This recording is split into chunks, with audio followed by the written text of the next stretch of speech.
Di Ungaran nemu makanan enak, kue putu sama tahu petis, cuman nggak beli tahu petisnya, beli kue putunya. Ada yang istimewa di sini, kita lihat yuk. Kue putu. Jadi ini tuh ada rasa macam-macam. Ini ada rasa coklat, rasa durian, nih durian ya. Rasa durian sama rasa nangka. Oke, kita coba buka satu-satu ya, masing-masing rasanya.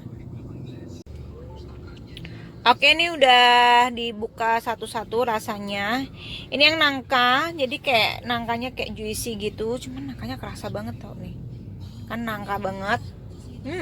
Harum nangka, Bo. Enak. Nah, ini nih durian nih. Yang ini durian.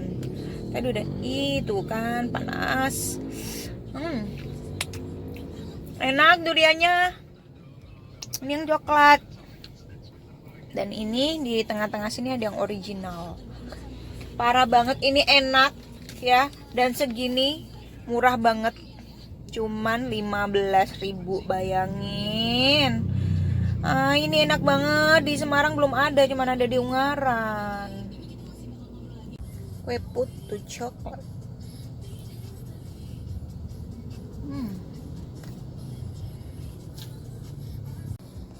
Durian.